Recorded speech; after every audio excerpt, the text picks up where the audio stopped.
Welcome to Metro Matters. Today, my guest is Christopher Clements. Christopher is with the RSVP program. He is the RSVP program coordinator and volunteer for Blanket Louisville. Also, I have Jennifer Metzger. She's the RSVP volunteer at Riverside Farnsley Moorman Landing and the Fairdale Senior Community Center. Welcome. Thank you. So, before we dig into today's topic, I know I gave your titles, but Chris, talk a little bit, and we know that you are a friend of this show and you've been on this show many times, but we may have some new listeners today. Talk a little bit about what you do. Okay, well, thank you, Althea. It's always great to be back. I love being on Metro Matters and really promoting people like Jennifer in our community about the great stuff that they're doing. I am the RSVP program coordinator, and RSVP represents Retired Senior Volunteer Program. It's a AmeriCorps program that the city is able to manage and administer under a grant, and I've been in this role for about 7.5 years. Okay. And the program oversees over 300 active volunteers, and those are volunteers who are 55 years and older, so they're older adults. Mm-hmm. People recently retired, could be veterans or any of that sort. And we work with about 40 or 50 different nonprofit organizations in the city and just get them active, engaged, and make a difference in our community. Absolutely. So Jennifer, talk a little bit about what you do at Riverside Farnsley Moorman, and you got two, and the Fairdale Senior Community Center. Well, at Riverside, I do a variety of things and have done a variety of things for a while. We give tours of the historic property. I sometimes can help at the gift shop or greet people coming in. Mm-hmm. Right now, mostly we're focused on special events. We've got several coming up that's pretty exciting for us. And we have what we call a rock band. We get the seniors together and we paint rocks to put in the gift shop and type things. Uh-huh. And I've worked in the garden. I've done a variety of things there at Riverside. And what do you do at the Senior Citizen Community Center? We have an exercise program, and through some people that have really helped out, Dan Syme Jr., for instance, as the Metro Councilman for our area, has helped us get some equipment for exercise for the seniors. And I'm focused on the seniors getting their exercise and also activities like creativity things. So I'm really into the crafts and the art things. And we paint rocks there too. Great, perfect. So I hear that the governors, the Kentucky governors, volunteer service award is a couple of weeks away. Yep. And you both were nominated and going to receive this award. Yeah. Talk to me a little bit about that. April 16th, and we were supposed to keep it a secret for Jennifer, but you know, secrets only can last so long. Uh-oh. And we had to make sure she was available for this, but it's literally less than 2 weeks away. It's April 16th. It's a Tuesday. It's an honor for 2023, so when we apply or nominate, the nominations actually start in the late summer, early fall, so you're like August, September, and then you don't get notified until really after the year's over. So we didn't get notified, I think it was January or February, that Jennifer won and also the RSVP program won. Okay. And it's a wonderful tribute. It's been around for a little while now, but they honor volunteers and organizations in a wide range of categories. Mm-hmm. Like to honor a veteran volunteer who's like a veteran in the military service, to honor people who work in like food, insecurities with that, ecological, natural things. So the two areas that we got it as is because we're part of the AmeriCorps program, and the AmeriCorps program has a big prominence in Kentucky, particularly with Kentucky Serve, who helps promote this award or honor. Jennifer got it as the individual AmeriCorps volunteer that works in that particular area on individual social kind of issues and helping people in the community to be active, engaged. And then our organization got it as the larger organization that does similar things like Jennifer does, but on a much larger scale because we have a lot of different interests in things we focus in.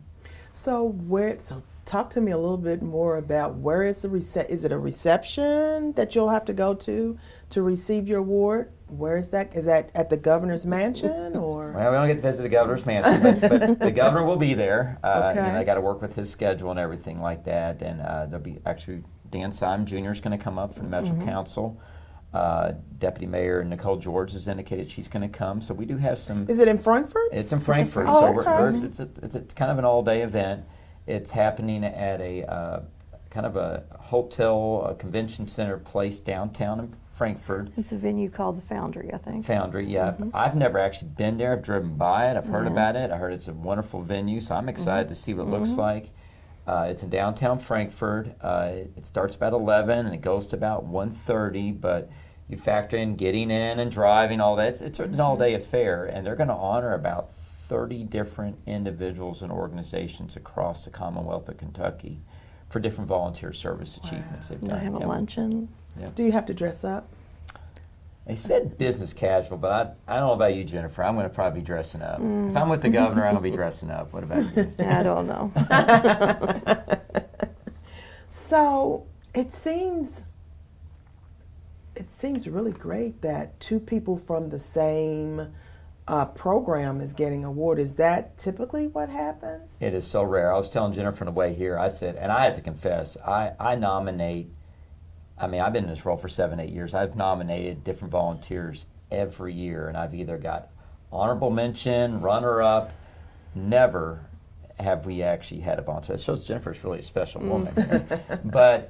And then for our organization and Jennifer to get it in the same year, that's just like, it's a double wow. So it is a big deal. And I think when we were talking about it on the way here today, when we talk about Jennifer, we've heard about the great work she does do, but a lot of things that really inspired her and she really took it to another level was she took on some initiatives during the COVID-19 pandemic. And we know there was a lot of shutdown, there was a lot of limitation of what older adults could do. She, and I know you don't like getting credit here or whatever, but she really spearheaded a lot of stuff and really got seniors to come back out of their homes, kind of gather together.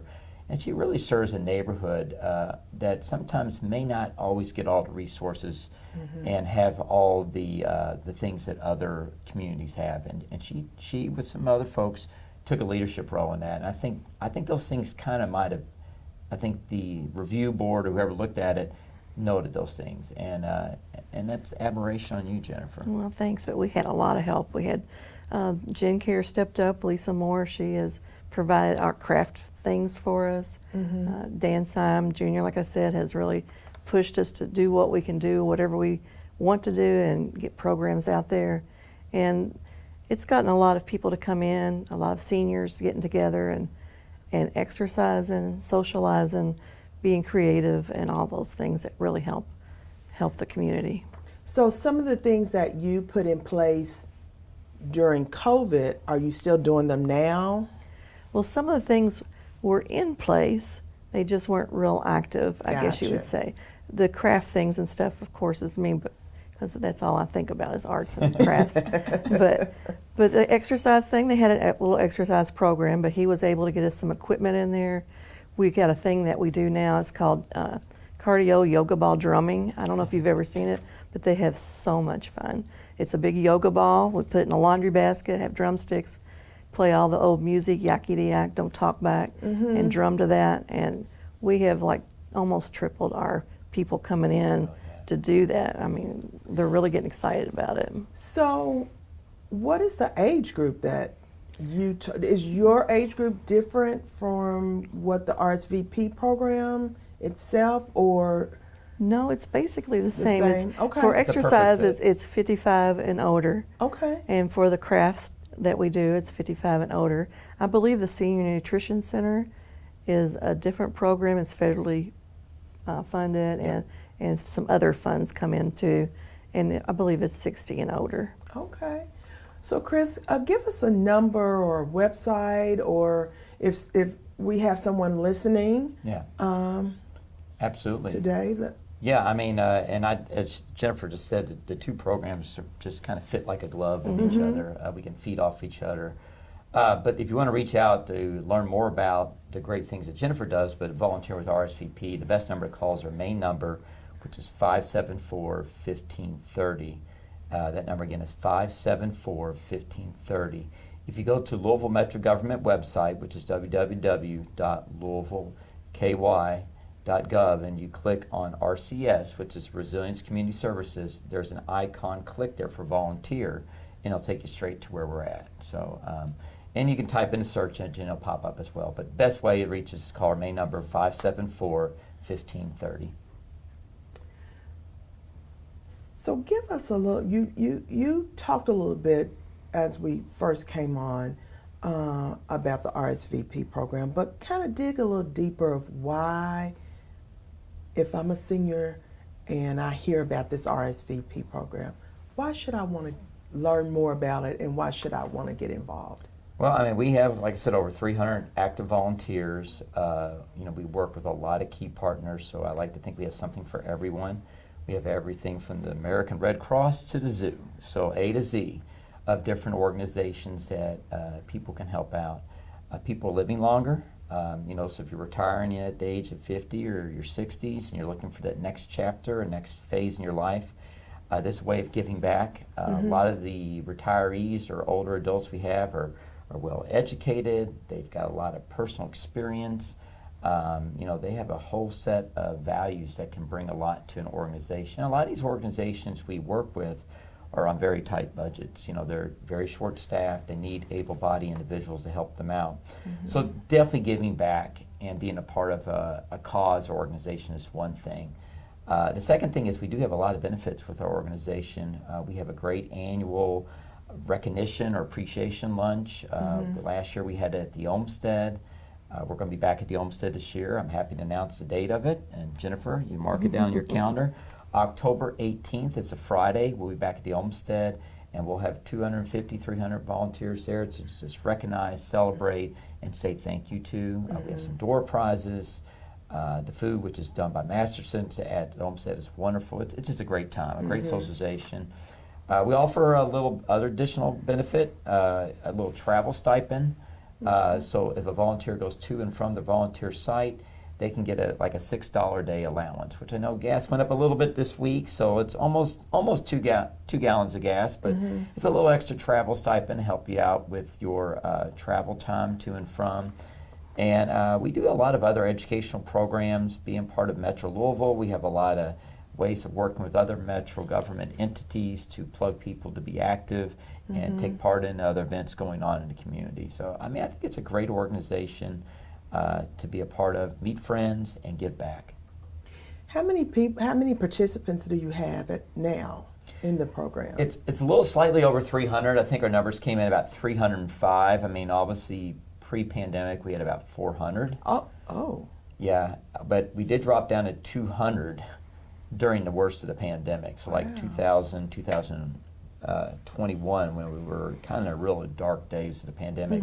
So we are building back up. My goal is to get back to about 350 sometime this year. Now, will we get back to 400? I don't know, but I think this is a good workable number. Our organizations seem to be very appreciative of the people that we bring to them. So yeah, about 300, 305 is about the number right now. How many people that work in resilience in your department focus on the RSVP program? A lot. I mean, you mentioned one thing. Fairdale was a congregated meal site, and that is a part of the senior nutrition program. They help make sure that the seniors that come here to gather at that community center get a meal that day. They have a chance to take part in other activities going on. And also it's a Meals on Wheels site too. So there are folks that come there that will then deliver homebound meals to seniors who cannot get out, who are restricted to their homes. They don't have anybody that, or transportation mobility means to get there. So that is another great, wonderful partnership that we're able to do, that we are able to feed them volunteers. It will help generate that department exposure and visibility. We have a lot of great programs. We offer the LIHEAP assistance, for LG&E assistance. water, utility assistance at different stages. That's part of the program. And a lot of the people that we're referring to can fall in those categories and they need that support and assistance. So that's another key component, another part of our huge department, because we have over 200 employees at Resilience Community Services. It's the neighborhood place sites, and those are the great one-stop shops where they are just a multi-layer of wonderful social services that can be provided to the community. And just down the road from Murray's Community Centers is the Fairdale neighborhood place site, which Polly Mayer ministers, and they work a lot together too, a lot of collaboration there. Before we go on break, give out that number again. Yes, our number for the RSVP program is 502-574-1530. I'm here at least 4 days a week. When you bring food to people, they smile. We always have peanut butter, but we don't have jelly. We are a supplemental dynamic for families in need. St. Matthew's ministry really keeps me busy. It's one of the places that does so much outreach and community good. We're delivering to the zip codes that you would think they don't have that problem, but they do. Our volunteers are the backbone of this organization and many of the nonprofits in the city. We currently have myself and 3 other staff members, and on average, we have about 75 to 80 volunteers every month who dedicate their heart, their time, their energy, their resources. RSVP, Retired Senior Volunteer Program, is a AmeriCorps program. Most of the people are here to do it out of their own heart and soul because they care, they want to give back, they want to do something in the community. But we do offer a few additional perks or benefits. They travel benefits, so as people go to and from the volunteer site, and if you don't have your own car, we'll actually cover your TARC or TARC 3 bus pass. I just feel passionate about this. For 26 years, I was in the downtown corridor, and I began to see green beans, the need for people to have food. And then I will take this. There are 5 people in this family. I do it because I like it and I have the time to do it. There's just something about giving somebody food makes you feel good. I always wanted to volunteer, but I was working a lot and I couldn't commit. That's important. You know, if I tell them I'm going to be here at 1:30, they need to know I'll be here at 1:30. It gives me something to do that I like. I tell my neighbors, just try it once. It makes you feel good. It really does. So before we went on break, we were kind of talking about, the volunteer opportunities. And Jennifer, you're obviously a special type of volunteer. Talk about what drives you to volunteer. I think just giving back to the community and getting everybody together and wanting to share what I already know and what I've done and doing, especially I think I mentioned the arts and crafts. I really like to do that and I like to share that with people. What's your past work experience? I was a registered nurse. Okay. And I retired from Central State Hospital after 25 years. Cool. And do you volunteer any other places in the community or? I do. Oh my God. I thought you was going to say, no, I don't have time. Jefferson Memorial Forest. Okay. I've done some things up there and they've got some great events coming up that you can go on their website and see. And we have a organization in Fairdale called the Fairdale Community Club, which has been around since I think in 1930 or so. And I'm part of that, and we do things for both young people, high school kids, and the senior citizens. Okay. And when you say you do things for them, is that they come in, and what does that mean? For instance, we have, last month was Easter, and we made little bunny bags. My arts and crafts again came in, and we delivered them to a senior home where the seniors live in an apartment building in Fairdale, Yorktown. And we have a scholarship for high school seniors that we give out. And in the fall, we have an event that we do called Trick or Treat Street, and it's for the little ones under 12. Oh. And all the Fairdale businesses come in. They set up a table, and we pass out treats, and we have a lot of fun doing that. We have the dancers from the local dance company come out there and dance the Thriller dance, and some of the senior citizens did witches, and we did a witch dance inside, and it was just a lot of fun. And got all the kids involved. What would you say to senior citizens that, they're trying to determine what they want to do? How would you encourage them to volunteer? Go with your passion, go with what you like, what you feel comfortable sharing with other people, or what you want to learn. There's learning opportunities too. So just do what you would like to do. Share with people. That's good. What would you say, Chris? Because you do a lot of volunteering. Yeah, every adult is different, and some of their interests. I always think it's funny. I get someone taught at JCPS for 20-something years.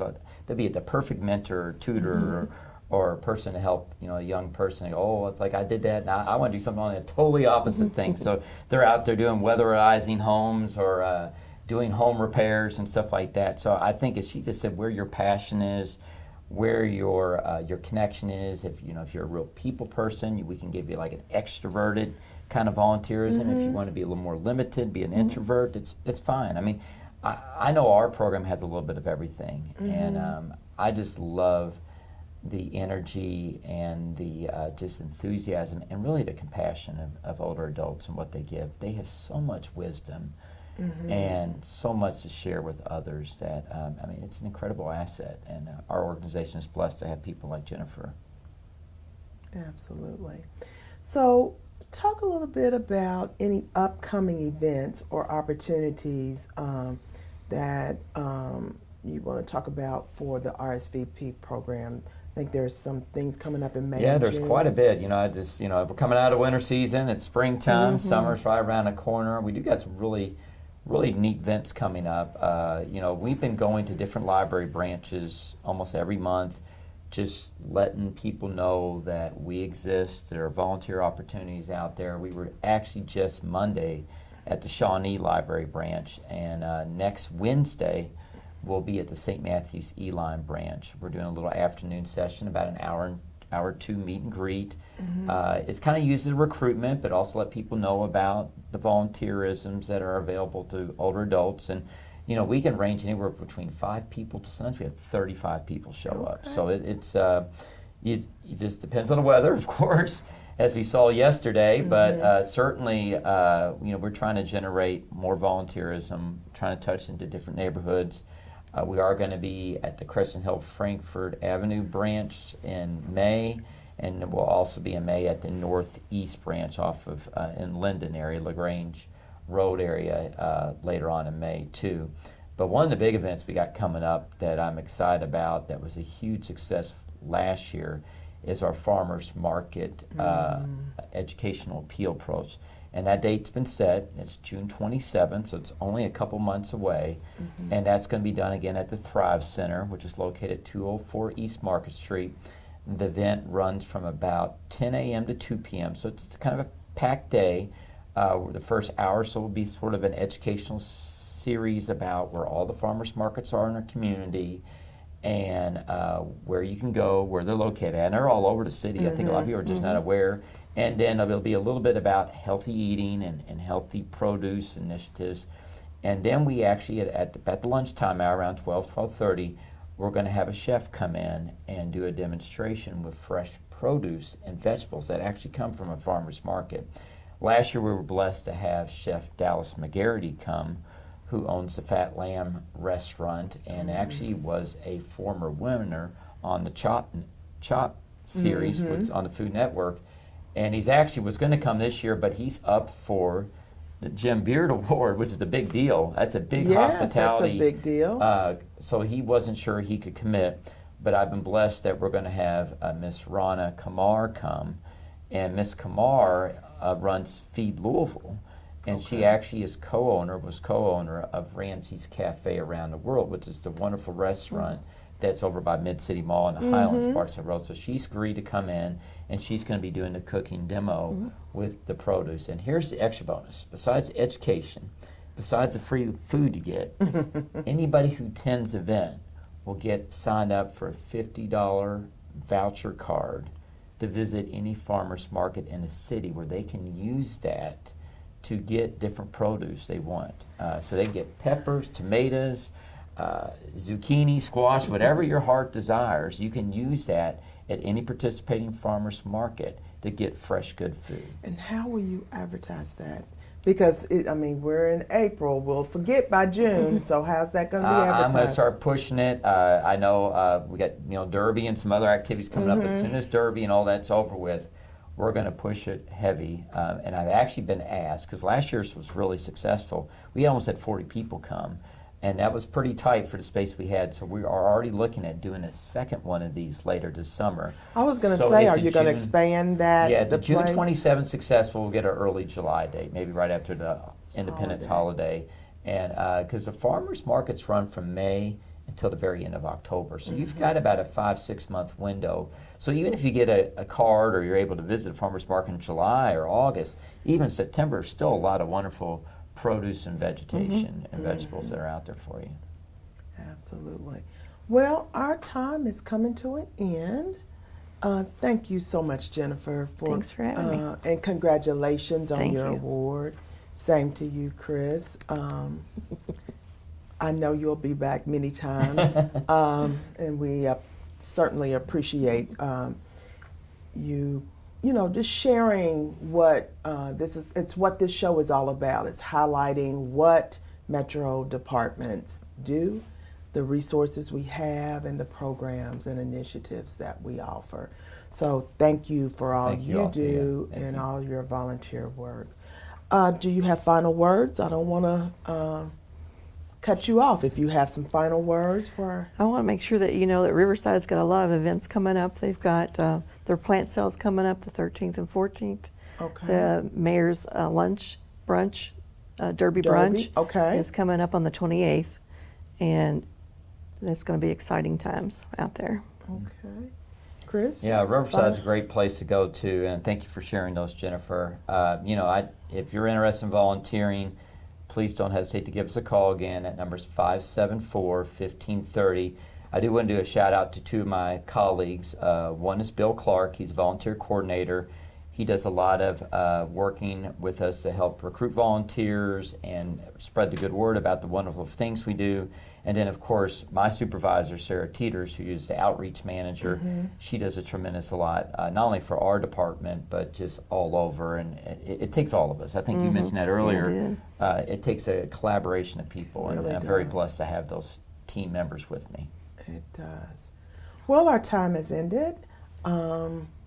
Feel free again, Chris, and I know you will, to come back at any time. Anytime you have something that you want to promote, you're welcome to use this platform. Thank you for watching Metro Matters on Metro TV.